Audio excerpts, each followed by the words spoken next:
bienvenue sur LEH TV dans nos émissions de l'international. Aujourd'hui, nous avons l'honneur d'être en compagnie de...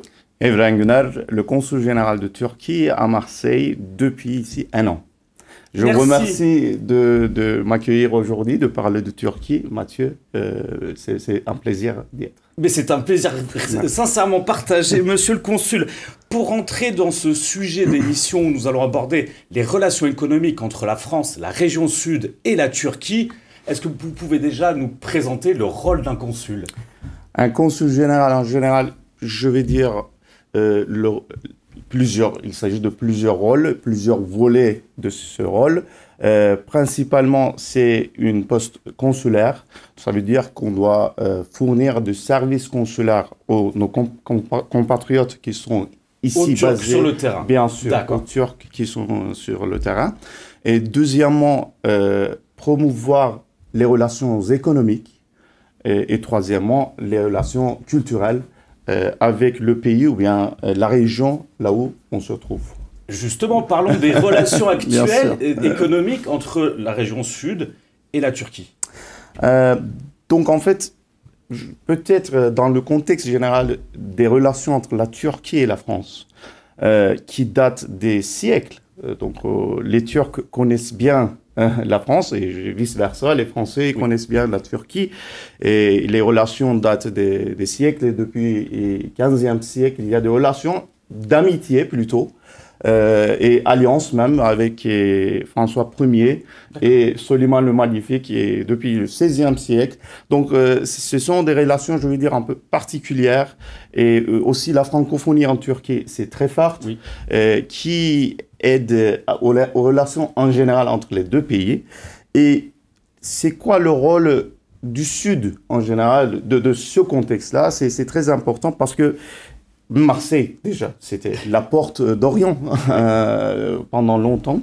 Et même l'établissement de chambres de commerce de Marseille, la première en France, peut-être en Europe même. Certains disent. Donc ça remonte au XVIe siècle, qui était un rôle qui était très important, c'était vraiment de gérer relations économiques avec les soi-disant échelles de Levant, qui sont les échelles de l'Empire ottoman. Et donc Marseille avait le monopole du droit de faire le commerce avec la Turquie, et aussi Marseille, juste à côté de la France, Marseille avait le droit de garder les consulats même aux échelles de Levant. Donc c'est un fait, je pense, que très important. Et sur la base de cette relation, ces relations entre le Sud et la Turquie a ouvert son premier consulat général à Marseille, ici, au monde entier. Donc c'est son premier consulat général au monde. Donc j'en suis fier. J'en suis fier. Donc je m'excuse pour cette introduction un peu historique. Mais maintenant, je pense que c'est important de parler de cette base qui est très, très, très forte. Et maintenant, avec bien sûr le port de Marseille-Fos, nous avons pas mal de relations économiques, commerciales surtout. Et maintenant, la Turquie, avec le Sud, la Turquie exporte 1 milliard d'euros des marchandises à peu près d'1 milliard d'euros dans 1 an. C'était les chiffres de 2023. D'accord. Et on importe de Marseille, ou bien du Sud en général, à peu près 600 millions d'euros chacun. Donc, dans le contexte des relations économiques franco-turques, je pense que c'est assez impressionnant. C'est impressionnant et c'est réel et historique, vous l'avez évoqué.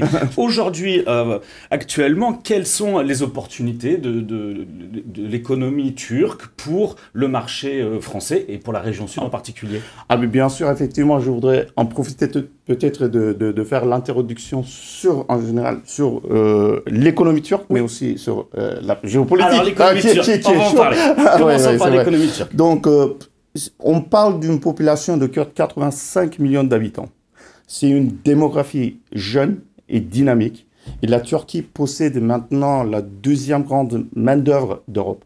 Donc, c'est une opportunité de production.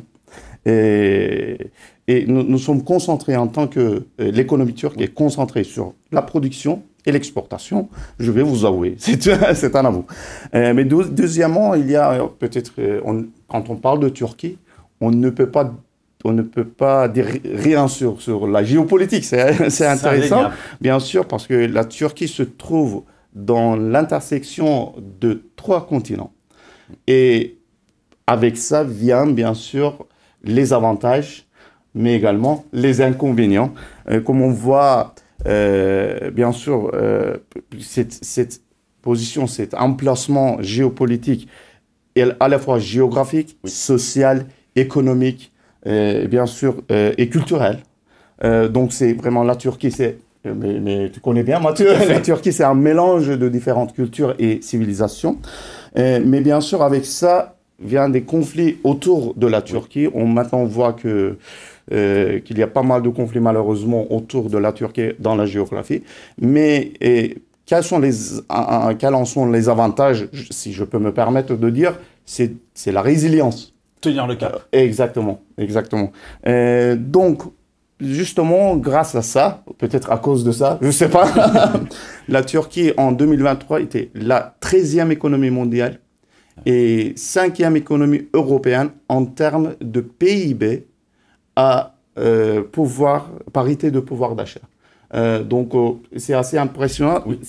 Justement, si vous pensez qu'en 2023, la croissance était de 4,5%, et étant donné que la situation économique mondiale, ce n'était pas très impressionnant, malheureusement. Ouais.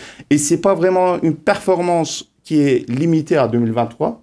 Pendant le 20 ans précédents, ça veut dire entre 2002 et 2022, la croissance économique moyenne annuelle, c'était 5,4% pour la Turquie. Donc, c'est une économie, c'est une économie performante et qui est basée sur le modèle d'exportation. D'ailleurs, on a achevé un niveau important de 230 milliards d'euros d'exportation l'année passée. Bien sûr, une économie solide et robuste, mais non sans défi, non sans enjeu, malheureusement. Mais ça arrive, c'est partout. Et quel est le défi, l'enjeu le plus important, je pense que c'est l'inflation. Oui. On en parle souvent.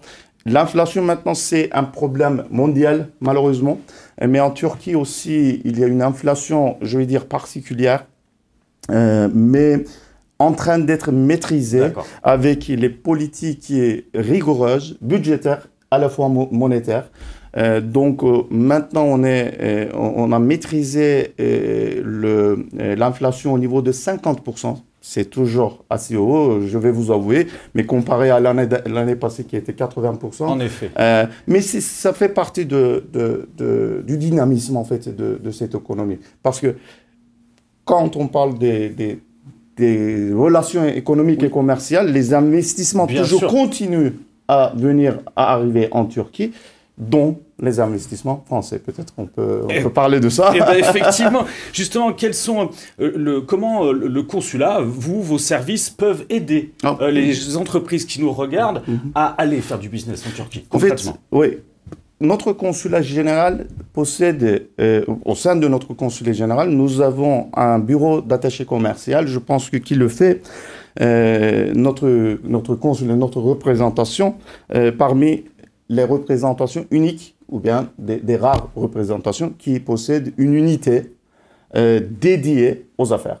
Donc, notre attaché commercial est chargé de promouvoir les relations économiques, commerciales, investissement entre les deux pays, dans ce cas-là, entre la région sud et la Turquie. Et ils aident, notre attaché commercial, il aide aux entreprises turques et françaises, d'abord de se mettre autour d'une table, de se connaître, qui est, je pense que très important. Et deuxièmement, d'obtenir et de fournir des informations à ces deux côtés en ce qui concerne les marchés turcs et français, respectivement bien sûr, et bien sûr à faire bénéficier de certains soutiens financiers surtout quand il s'agit de, bien sûr, des sociétés turques, Oui. des entrepreneurs turcs. Mais je pense que c'est toujours important de promouvoir ce type des relations économiques et affaires. De faire le lien, on l'a compris. Monsieur le consul, ce fut un honneur de vous recevoir sur ce plateau. Je ne doute pas que vous aurez compris de l'intérêt et des enjeux de créer ce lien, ce partenariat business entre la Turquie et la France. Et pour ma part, je vous dis à bientôt sur les routes de l'international.